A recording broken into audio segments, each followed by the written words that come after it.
Hi there, it's Megan. I am Jenny's VA from the Shifting to SOAR membership and the Decodable Readers Vault. And today I am here to share with you how to do word mapping. So, what is word mapping? Well, word mapping is an extremely powerful process that our students go through where they are analyzing sounds and graphemes together instead of just memorizing words. Research shows that word mapping is the most effective way to build a strong sight word vocabulary. We also call this process orthographic mapping. What's happening within this process of orthographic mapping?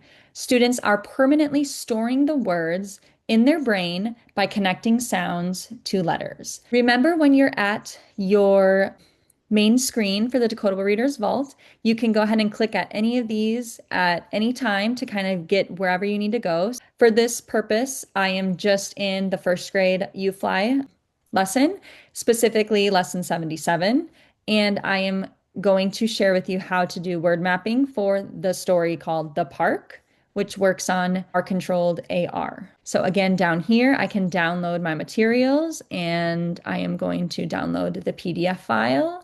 So this is what it will look like once you have your PDF downloaded.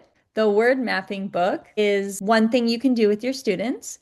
You could also choose to do just the word mapping worksheet.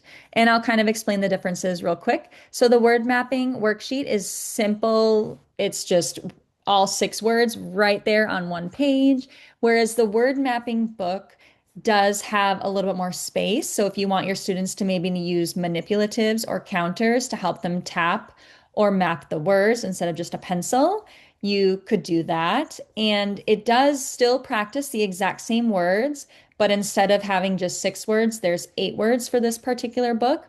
Towards the end of first grade, we did start to just do only 2 heart words to review instead of 4. Felt like kind of a lot sometimes. Feel free to only choose 6 words if you only want to do 2 heart words and 4 decodable words with the book to match the worksheet. It's really up to you. Do what your students need and you feel works best for them. You can also choose to completely review different heart words and just work on what your students need there as well. So I'm going to go ahead and go over how to do this, but I just kind of wanted to clarify that we do have 2 separate activities and ways that you can go about that. And again, my thinking was in when creating this is that you may have students that are, younger and that might want to be able to have more of like a concrete counter here when they're tapping the sound because they can like push the sound up, they could push the counter up or some other manipulative there. And then when they go to map it, they could use like a paint dauber or something like that, just to make it a little bit more fun and engaging for those younger students. In the middle between those 2 pieces is kind of this script. So here we have the goal, which is that we are working to map the words. We have our decodable words that they will be mapping, and then we also have the heart words. These heart words match the book. And then down below the word mapping worksheet, I have an answer key that kind of helps you see how it was outlined. The worksheet answer key specifically has just AR words. So if you wanted to mix and match and do some heart words here, you could also do that. It really depends on what your students need the most. Do they need practice working on AR? Just AR? Okay, I'm just going to go ahead and do 6 AR words. Or maybe they do need some practice with their heart words. Now, if you choose to change the words that go with the book and use the worksheet, it may not work because the boxes are designed specifically for those words. If you want to specifically use the words that are in the book and they don't necessarily match the answer key, probably just stick with the book then. First, the directions are right here. So this is kind of what you will follow as you are explaining this to your students. And feel free to model for your students.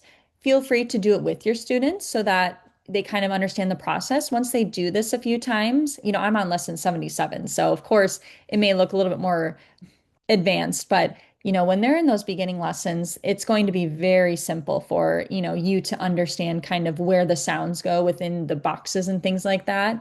And if you ever have any questions about anything, feel free to reach out to us within the membership or on our social medias, or you can send Jenny an email if you need any further clarification. and how some of the words work, but they will first be tapping the sounds. So, for example, the word is park. Students are not seeing anything. All they have is their book or their worksheet in front of them. And so the word park has three sounds. And so your students will be tapping three sounds. So they will go park, p-r, k.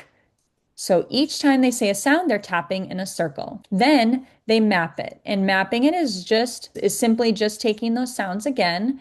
And instead of tapping it, they're like coloring it in. Or again, like I said, if you wanted to use like a paint dauber or something and have your students daub a color in there, they can do that as well. So, okay, let's map the word p, arc, and the word. They're coloring in for each sound. The next step is graph it. So here you can see graph it is now when we connect each sound with the graphemes. That's why we call it graph it, because graphemes are the letter or letter combinations that you'll see.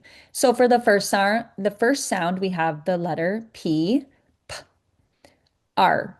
This is the second sound. So now we have to put the AR together because we know that AR goes together. And then the final sound that we hear is K. Now, as your students get a little bit, more advanced and they have these skills, they may go, well, I don't know what it is. Is it a CK? Is it a K? Is it a C? And so you may have to have a conversation here about, why it's the letter K there and not a CK. And then last, your students will write the word. So here they take the word park and they write the whole word here. So instead of having it separated by sounds, they write the word. And then again, I generally have my students go back after writing it and reading the word one more time, park. So P-A-R-K, park. And then can have them underline it if you want or something like that. Okay, so that's pretty much it. Let's go ahead and do a sample one. But what I would recommend doing before you do this with your students is going through and creating your own answer key for the book if you're choosing to do the book, because there isn't an answer key for each specific page and each word. And kind of just going, okay, I know the word car has two sounds. So the word car goes on the first page. And I do try to put them in order on the decodable list as well as the heart word list. So you kind of can see, okay, down here in my first heart word, I have the word two that has two sounds. So I know that goes there and so on and so forth.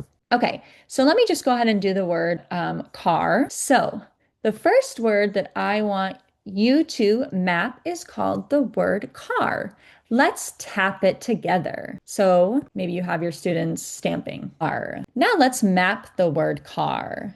Okay, so maybe your students have dauber, or maybe they just have their marker. I'm just going to pretend I have a marker. R. Now let's graph it. So again, we're going to write the letters for each sound. And again, maybe have a conversation with your students about why AR is together.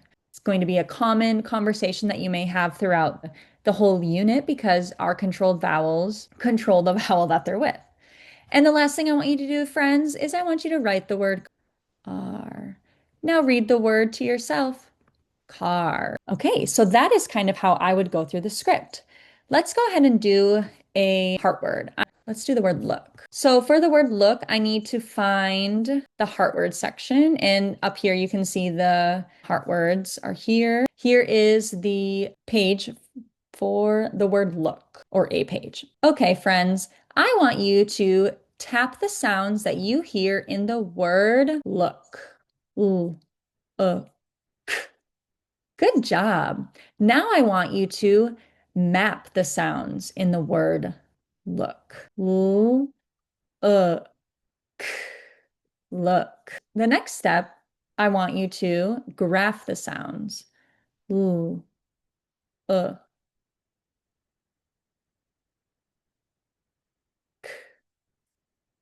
And then let's write the word look. Look.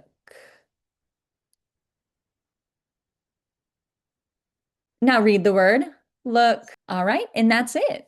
So that's how you do word mapping with your students.